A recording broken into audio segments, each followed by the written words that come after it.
Dokkan battle video. We are here for another no item run here in the Ultimate Red Zone. Today we're going to be taking down the Shadow Dragons. This is the 6th stage in the GT side of the Ultimate Red Zone, right? Now, one major, very important thing that I should mention is that I was recording this on the 5-9 Gaming live stream. I was doing no item attempts on some of these Red Zone stages I hadn't finished up. And Goresh was summoning for legendary finish full power Jiren, right? So on the right side there, we have Goresh summoning for Jiren while we get the no item run here in the Ultimate Red Zone, right? Now, honestly, this Shadow Dragon stage might be the easiest of the truly, really hard stages, the final 6. So, Bojack, Janemba, Broly, and then Super 17, the Shadow Dragons, and Omega Shenron. Of those 6, this stage actually might be the easiest. Only because I think you can, like, actually cheese this stage with hybrids or the girls, the Universe 6 team. Like if you ran... what is it, Bond of Friendship / Rapid Growth, I think that disintegrates this stage right here. I think you would have very minimal problems taking down this stage right here.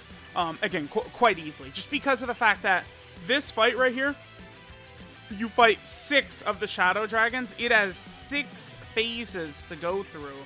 I think that makes it just much easier than the rest of them, right? Like, the thing about, like, Super 17 and Janemba that can be so tricky is they're such short fights. Like, the bosses are, like, nearly at full power, like, right away. It can be very, very tricky, right? I'm sort of taking those stages down.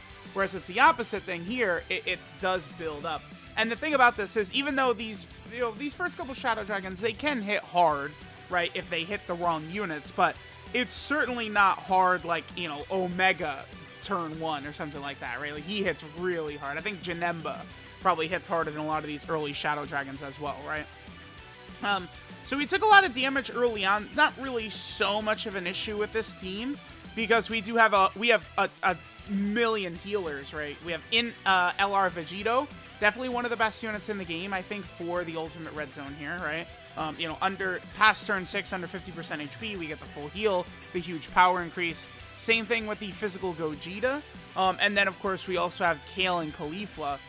Now, Tech Kale and Caulifla, that's a unit that people have attacked a lot. And they certainly can take a lot of damage in here, depending upon how things go. But on turn 6, they have that fusion heal, which is just so good. And then Kefla is really quite good once you fuse into Kefla. She's going to be a little bit, it'll be tricky against bosses that cancel dodging, so against Android 13 and Broly for sure. But against, bosses that dodging is effective, we'll be okay. So we do get the Vegito fusion off pretty early on here. This rotation is not really great. We've got no key links. This is probably... the Super Saiyan 4s, I probably would like them better if they had Prepare for Battle. And then, of course, remember, they don't have Fuse Fighter as well. I mean, even as Super Saiyan 4 Gogeta, we don't have Fuse Fighter. So, our struggles with key links on this turn right here, that's a huge portion of that, is just sort of like a little bit of linking issues with some of these units, right? And then in LR Vegito is going to struggle for key a lot if you don't have Rainbow Orbs on the field. I would say that is overall probably the weakness for both the physical Gogeta and the Int Vegito, is probably the fact that he is going to be a struggle a lot of the times, I would say. Now, several of these Shadow Dragons do have gimmicks. The second Shadow Dragon, I believe, Rage Shenron, who we took down, he is able to nullify beam super attacks, but all he does is nullify them. He does not absorb them the way Super 17 does, so that we don't really have to worry about that so much. If anything, you could go against that dragon and you could have a lot of beam super attack characters. Again, you're not healing him, and you can really just stack up probably for a long time against him with, like, beam super attack characters and stuff like that. Oceanus, who we just took down, she does change key spheres, but she has to be beat with super attacks, which isn't really so crazy. This guy has one of these annoying effects, so I've found this to be really annoying here in the Red Zone. These bosses who can randomly seal you, it's a huge, again, annoyance, honestly. The enemy's just tagging you with that seal right there, And then, you know, for something like the LR Super Saiyan 4s or a lot of these characters, here's Vegito with this. Look, that's Vegito. We had his 30% damage reduction, right? We didn't get his 18 key super attack off to get his extra defense, but that right there should show you how hard the Shadow Dragons hit in this. Like you know, even what we're on phase 4 of 6, even how hard he hits, right? That 3 dodge right there might have saved us a little damage too.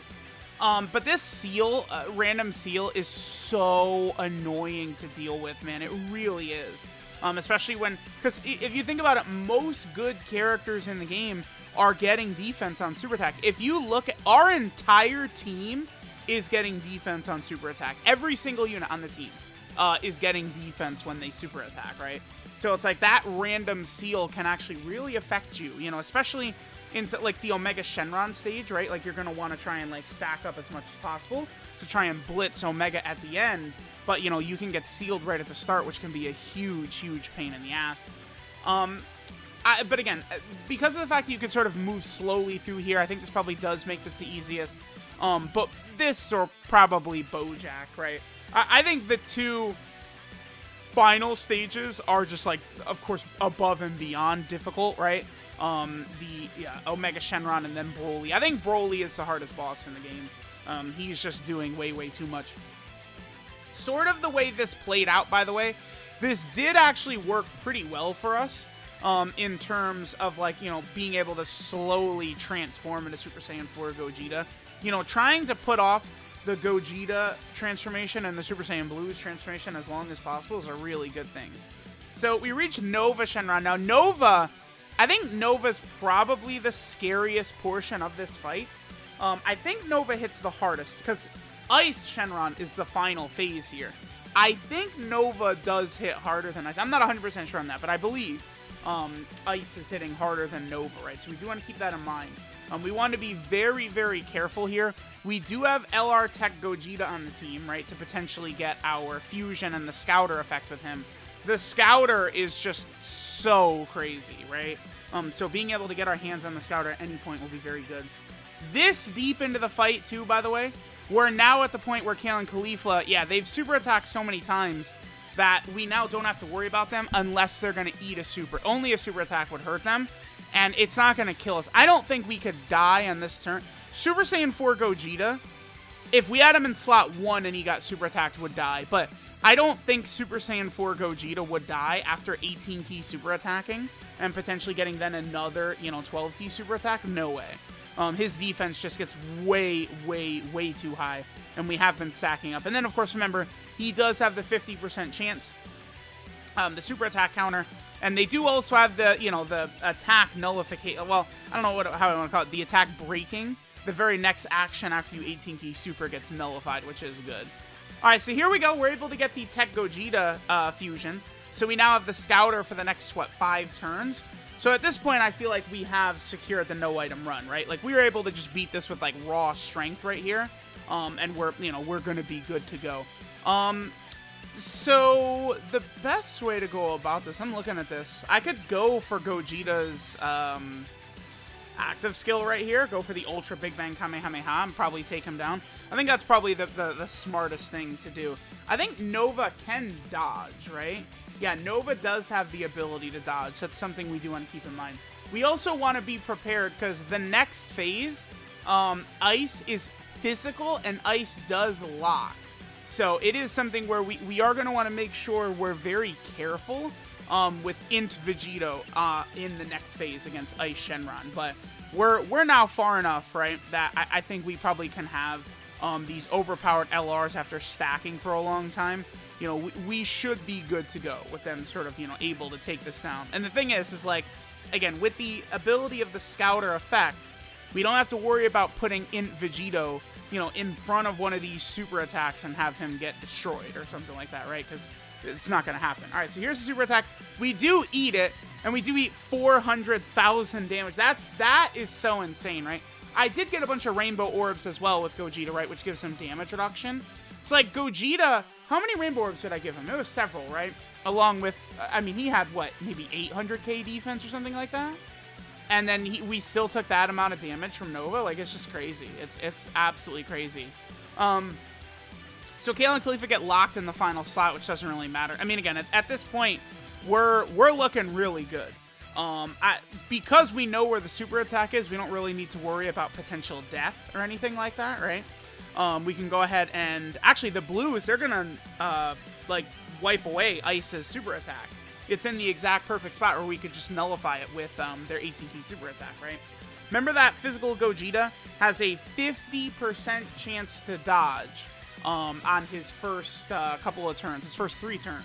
Well, it's actually his first 4-3 turns, so it's his first two rotations, basically. He has a 50% chance to dodge. So, like, I felt comfortable putting him right there. I knew we weren't going to die. And then the blues, like, you know, once you get super deep into these events, like, look at the amount of damage they're able to just put up. It's just crazy. And then, you know, Kefla is a lot better than many people give her credit for. She could easily triple super attack right here.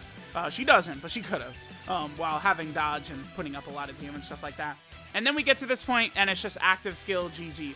Just as a very last, like LOL right here at the end, we actually, you know, maybe it would have been smarter of me to have LR Tech Gogeta on that rotation before rather than Int Vegito, because we get to here and notice how Int Vegito was locked in front of the super attack.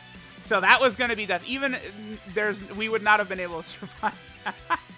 I do love that. Right at the very end, Ice is like, here, I'm going to lock Vegito right in front of that super. But there we go. There's the Shadow Dragons. Again, not really so bad because it goes on so long. I think you can sort of cheese it. Hybrids or the Universe 6 girls certainly could do well in here, right? So let me know what you guys think of the Shadow Dragon stage, Ultimate Red Zone, no items. Thanks, guys, for watching, and I'll catch you guys next time.